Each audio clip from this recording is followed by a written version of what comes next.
Welcome to the Workforces Podcast. I'm Julian Alsid. And I'm Caitlin Lemoyne, and we speak with innovators who are shaping the future of work and learning. Together, we unpack the complex elements of workforce and career preparation and offer practical solutions that can be scaled and sustained. This podcast is an outgrowth of our Workforces consulting practice. Through weekly discussions, we seek to share the trends and themes we see in our work and amplify impactful efforts happening in higher education, industry, and workforce development all across the country. We are grateful to Lumina Foundation for its past support during the initial development and launch of this podcast and invite future sponsors of this effort. Please check out our Workforces Podcast website to learn more. And so with that, let's dive in. So our conversations on the podcast and in our consulting practice recently increasingly revolve around the movement to a skills-first approach to educating, hiring, and developing talent. Absolutely, Caitlin. And today, we're turning our attention to the employer side of that equation. And this is a critical conversation for all employers, but it's particularly critical for small and medium-sized companies where half of all Americans work. These smaller companies often lack the dedicated resources of large corporations to measure and track skills development, and it makes it challenging for them to adapt to new hiring models.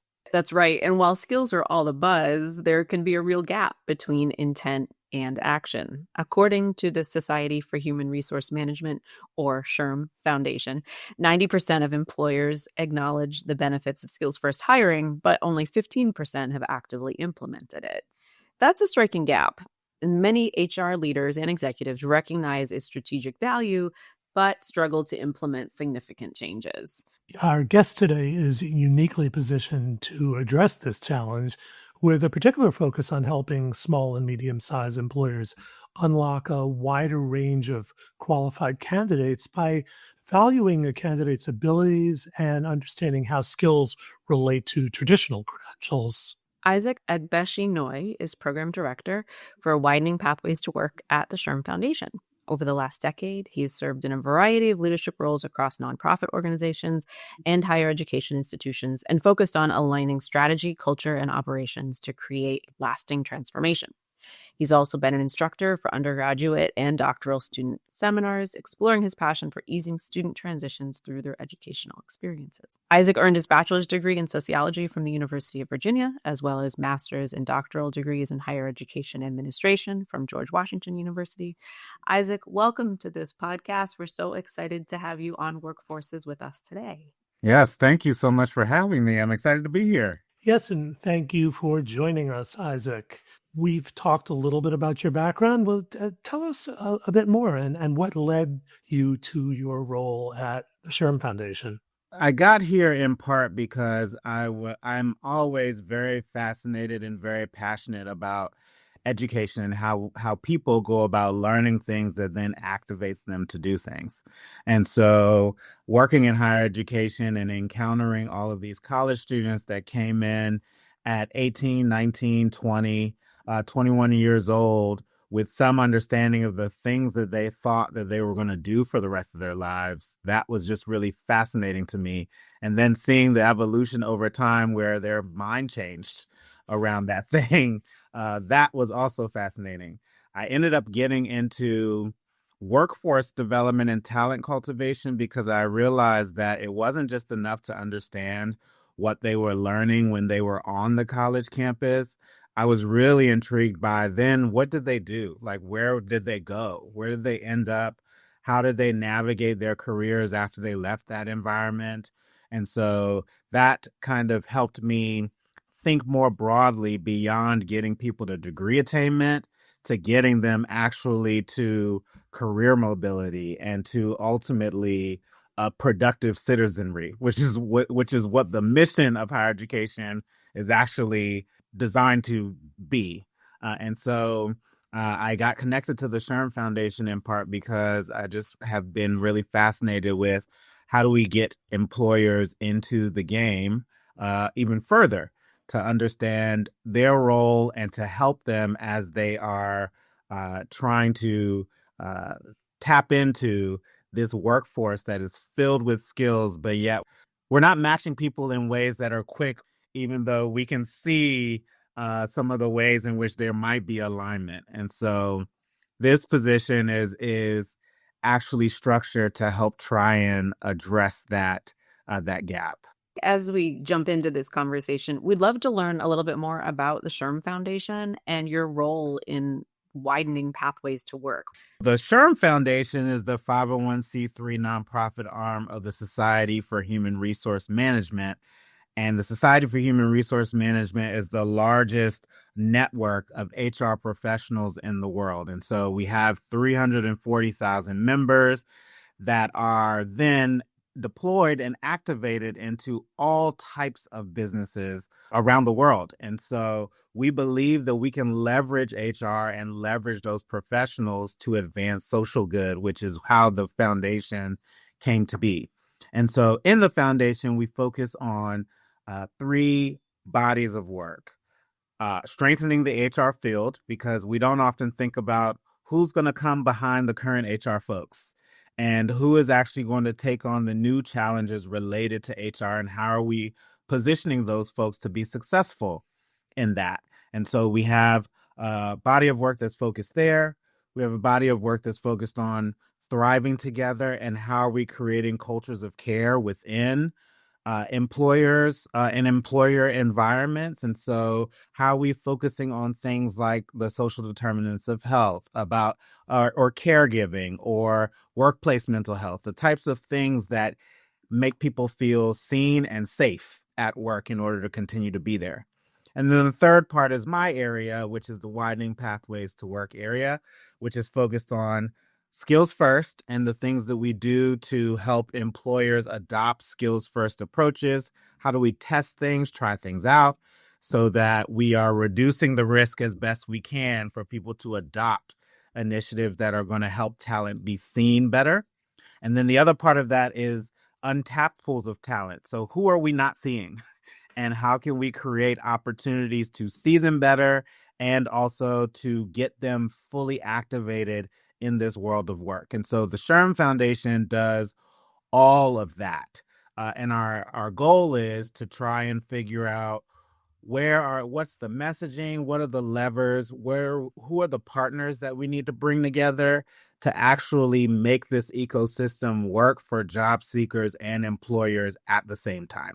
Tell us a bit more about then your area, Widening Pathways to Work, and in particular, we're really interested in hearing about the new Center for a Skills First Future. What's so exciting about that portfolio is that we're really trying to figure out what are the things that are getting in the way and how can we start to solution around those things. And so we know that there are 7.3 million open jobs. And we are highly dissatisfied with that because it's not because there's a shortage of talent. There's just a shortage of alignment. There isn't those connections and those systems that we're leveraging to make talent visible so that employers can make hiring decisions that make the most sense for them are to some degree working and in a lot of ways not working. And that is resulting in a lot of job seekers being incredibly frustrated and employers also being dissatisfied with what they're getting.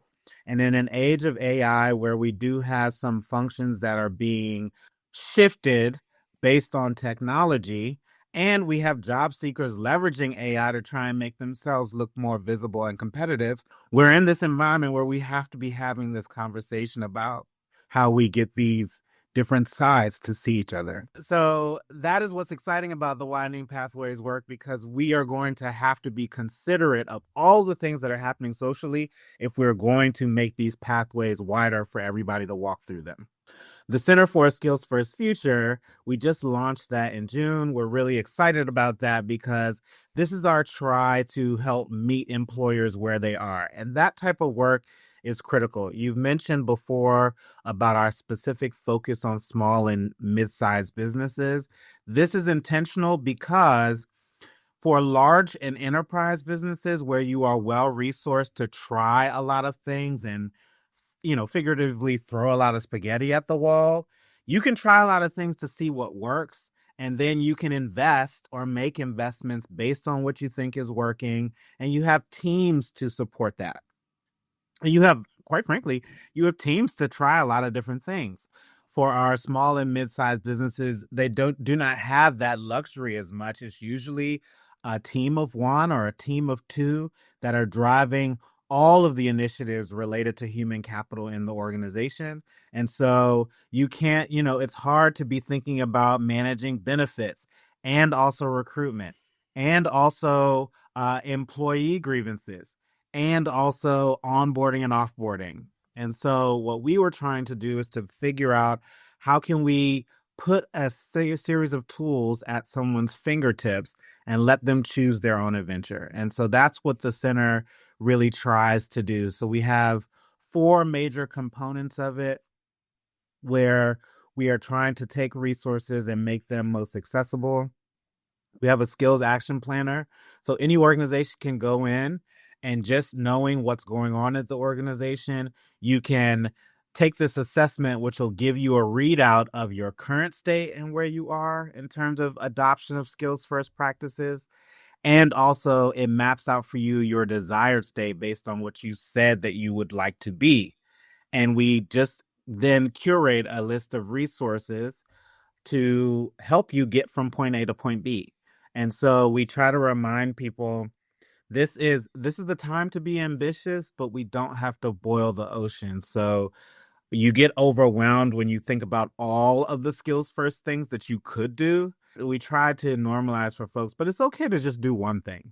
Let's just try that one thing and see how that goes. So whether it is removing degree credentials from a job description, or maybe it's leaning into behavior-based hiring, whatever you choose that makes the most sense for where your organization is, we'll give you some tools to at least try and get that momentum going. We have a skills first credential. It's a one-of-a-kind credential. So for folks that are trying to learn more about what it means to navigate this space and how to navigate some of the barriers you may be running into in your organization, there's a space for you to learn and deepen your skill set so you can help bring others in your organization along, which is really exciting. We have a resource library where we are amassing all of the things scholarly and practically that have been sourced around this movement and having it all in one place so that you can search for it however you need to and get access to it. And then for folks that are further along that know this is what I want to do, I just need a vendor or I need a partner to help me. We have a vendor database where people can go in and just access those professional services that they need to get something off the ground to move closer to implementation. And so we created this hub with the support of 14 coalition partners to really figure out what do employers need and how can we make those tools most accessible to them. We're acknowledging we are operating in this space because we have the connections to employers. We're not the only people operating in this space, and everybody has a different lane that they're working in. Some folks focus on talent. Some folks are focusing on employers. Some are focused on community-based organizations. Some are focused on policy. But we all have to be in a conversation together about this because the ripple effects impact all of us. And so it's great to also have brought together this coalition to be having these conversations together. And so we're excited about the center and we're excited about how it can hopefully help accelerate adoption for as many people as possible, regardless of how your organization is structured or where you are on your skills first journey. So, Isaac, given that this was developed with a coalition of employers really at the table to help inform, I'm curious to hear a little bit more. What are some of the most pressing challenges you're hearing from employers? Like, what's the perspective of? I know you said, maybe just start with one thing, right? Like maybe it's hard to take on this whole skills first bucket of work. But I'm just curious to know, what are some of the perspectives you're hearing from employers and from job seekers in this relatively new skills first environment that we're operating in? I'll start with the job seekers. I think that the process is frustrating. This is a tough job market to be in right now. And I say that not only as someone working to widen some of those pathways, but also as somebody that had to navigate that job market. And so I'm 3 months into this role. And so I also was on the job seeking side, trying to figure out how I get my skills recognized and validated. And this is a hard environment to do that, particularly when folks are also leveraging AI to make enhancements to their candidate materials like your resume or your cover letter. And so we're finding that a lot of things because of that look the same. So it becomes really hard for employers to distinguish who has done what. And so that is a very frustrating experience for job seekers to be in, where you want to be actively participating in work, but because of the scale and the size of the job market right now, it's just really hard to stand out. On the employer side, we hear a lot about, there's a lot of intent, as you mentioned earlier, 90% of employers want to be leaning into these skills first approaches. Only 15% have actually done things. That's because operationalizing a big idea is hard, and change is harder, especially when you have developed a tradition around certain types of practices that you feel like makes it easier. Like before, a degree was a signifier for you that somebody had some skill or proficiency that you wanted, and you could then filter people out by that. Now we're seeing degrees are not the only place that are telling those stories. Experiences tell us that, skills tell us that, competencies tell us that. And so, how do we create an environment where employers can see all of that and then know what to do with it? Because it's just so much. And in that environment, not all things operate the same or are created equal. Not all credentials are the same. Not all degrees are created equal. So, for a hiring manager that's just trying to understand, can this person do what I need? There are so many things to consider to try and get to that answer. And we're then finding people are going through that process of getting through that to that answer and finding out that there's more upskilling that's needed, or there are additional supports that are needed in order for that employee to contribute and actively participate. So there's just so many things going on here for employers and for job seekers at the same time. And because there are very few mechanisms for those populations, those audiences to be talking to each other, that's just harboring more frustration, right, with the process, because people are not really communicating. And also, people are existing with all of these challenges that seem insurmountable to try to fix. So what we're trying to do, at least on the employer side, is make it more digestible, to make it step by step, for us to start thinking about, oh, well, have you considered this? Let's just try this first. And let's see what we're learning from this. Let's understand what success looks like when it comes to this. And one other thing that I'd like to add is I do want to emphasize, we have chartered this Center for a Skills First Future, and sometimes there's some confusion around what skills first actually means. And so we are trying to figure out the many different ways that people can be visible to employers, and employers can recognize and validate certain skills. But we're not saying that this is a complete replacement for the bachelor's degree. And so we're not working in competition with degrees. We're trying to figure out and get clearer about the ways that degrees also convey a certain set of skills. And so we're trying to treat skills as the primary currency here for us to even understand what degrees tell us when they come across or when applications come in. And so that is one misconception that I'm hoping to clarify, is that we are not trying to campaign against degrees. We're not saying degrees are not valuable. They obviously have a lot of value, but the underlying thing around a degree is supposed to signify skills and abilities and competencies. And so we're trying to figure out, how do we get closer to that so that whether you have a degree or not, you can still be seen and can actively participate in this job market and contribute to the workforce. Right. And so that everyone is communicating their skills regardless of what degree or credential has been attained. That's It's it. about, this is the important thing for everyone. Yep. That For makes a everyone. lot of sense. Yep. Right. And it brings us back to that interplay between work and learning and education. And again, it's complicated. We can't separate these all out artificially. Yeah, they're all in relationship with each other. I will mention anything with talent is challenging because success is always moving, like the metrics of success is always changing, and it's the long game. Like you don't know when sometimes you know when you hire someone and you're like, I don't think so, or maybe sometimes you might know, but for the most part, knowing that somebody can actually perform well, it takes time. But we are so inclined to want to know whether something works right away or not. And you can't do that with people all the time. It takes a while for you to know that, oh, okay, this decision I made using this approach worked. And I'm interested in doing it again. So we're trying to remind people that this is a long game, and we can't usually see that the ship is turning while we're in it. But you can surely look back and say, wow, look at where we were, and look at how our processes have changed and who we've been able to get here and then retain over time. So we are on our way there in ways that will support employers and job seekers at the same time. It makes a lot of sense, Isaac, and it's interesting, Caitlin, as Isaac, talking this through. It so resonates for me in terms of the work we do, which is workforce and talent development is really complicated, and it was complicated before AI. It was complicated before skills first, and it's not getting any less complicated.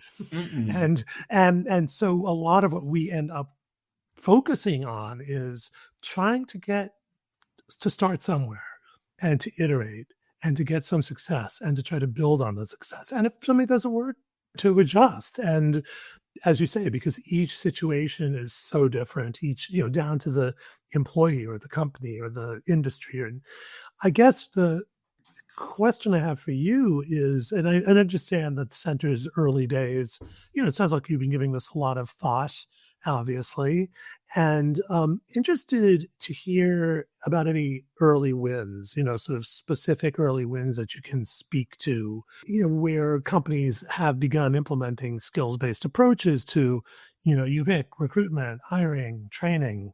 Or even specific tools, right? Like which tools Right. are working really well, right? Because I feel like it is hard to know sometimes, like what are the resources that are really going to stick and really help the most HR professionals? Because, Yeah. right. I mean, given the number of members you have.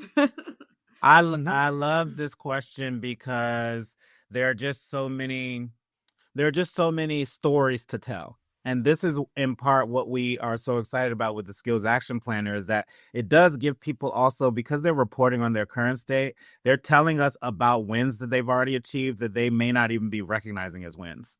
And so if you're even at a place where you got to that planner and you can say that I've had a skills first conversation with my team, that is a win. And so we're trying to at least celebrate those things and recognize those. But what we are featuring on our site is we have a host of employer examples. And so you can go into our library and click on employer examples, and we have sourced over 100 different examples across different industries regarding practices that people have taken on, whether it's been focusing on apprenticeship and using that as a gateway for people to enter the organization, learn about the role, and then to develop in the role.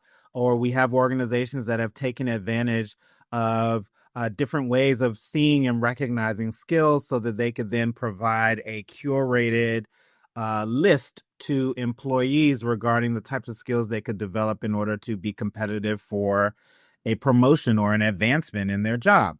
And so we've had examples around that. We've had organizations that have shared with us about ways that they're rethinking professional development or upskilling just based on what they feel like their future needs are.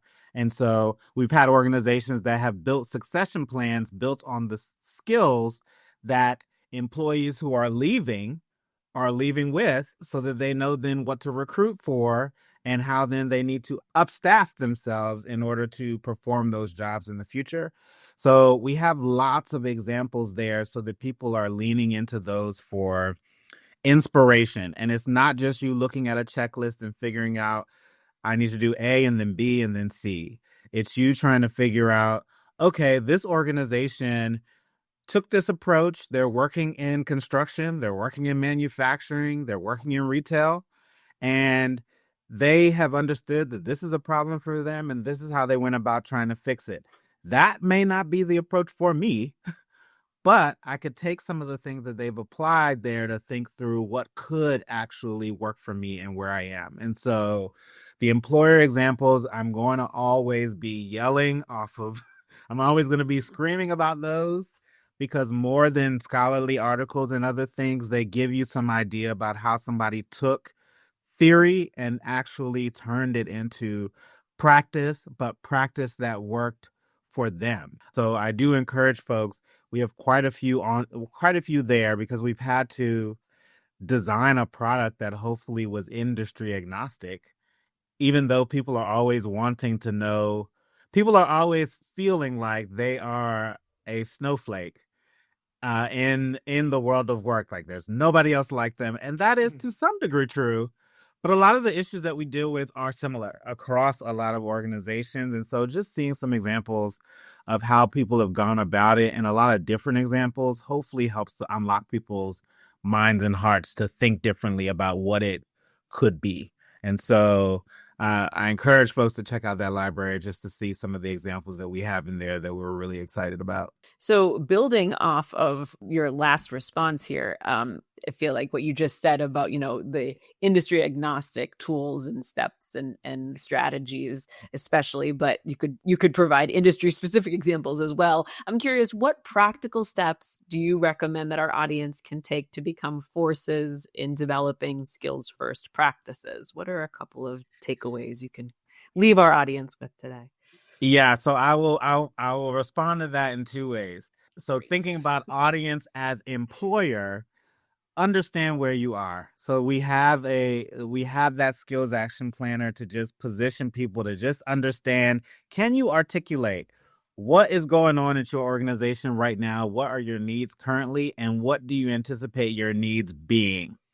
And it makes the world of difference for you to know that. It provides the greatest amount of clarity because even HR leaders or other folks who are positioned, hiring managers, because you can always level set with your leadership around, here's where I think we are, here's where I think that we're going. Is that right? And that is useful. And so I think that all employer partners, if you're representing an organization and you're listening, that is step one. As an individual, because I also think that we all have individual agency here. Step one is for me, and I told folks this at a conversation I had a couple of days ago. Do you understand what your skills are? Because how can we actually convince people that a skills first approach it matters and is important if you can't even articulate the ways in which, and for me the person, this is how I understand my skills are being activated in the role that I am currently in. And so if there is some opportunity for you to also do some understanding of what your skills are, what are you trying to develop? How is your organization positioned to help you develop those skills? Where are there opportunities where you can try small things to advance your own skill development and then recommend some of those things to others? Like we have individual agency that we can certainly activate without getting the C-suite level endorsement. And so I always encourage folks to think through, what does it look like in the environment that's most local for you, in the environment where you have control. And you certainly have control over your own professional development. And so if there's an area for you to lean in and just understand where you are, I think that that benefits and better informs whatever type of approach you're going to propose that other people jump on. I'll mention we are piloting an HR apprenticeship program, a registered apprenticeship program, which we're really excited about and also naturally made sense because HR is the HR teams are the ones that are trying to convince other teams to take on apprenticeship programs.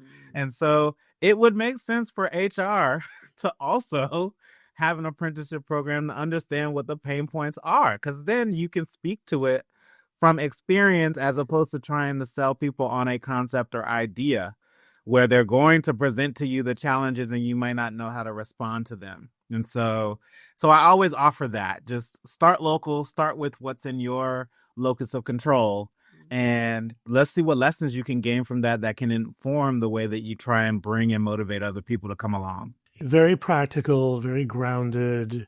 Really appreciate that. As we wind down this conversation, certainly we want to keep following your work. So, you'll see us poking around, and hopefully we can have another conversation when you're a little further down the road with the center. I would love it. Yeah. How can our listeners learn more and continue to follow? Thank you for this question.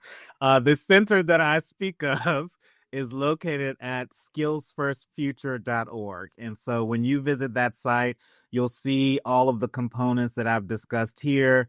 You'll see ways where you can tell us if we're missing resources that we should add, or even if you see an article that you thought, oh, this is really interesting, I'd like to share this. We love to hear about that.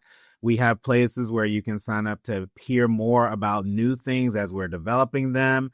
And we will in the future be building a community component on there so that people can actually talk to each other about the types of things that they're doing in real time and hopefully get some feedback there. So skillsfirstfuture.org is where you can learn more about all the things that I've discussed and where you can plug in and talk to us as we're learning more things about how to accelerate some of this adoption for employers that hopefully will then benefit and inspire job seekers as well. Thank you for that, Isaac. Really appreciate knowing how we can continue to follow this great and exciting new work. And really, again, appreciate you joining us for this conversation today. Yes, thank you for having me. This was fun. Thanks so much, Isaac.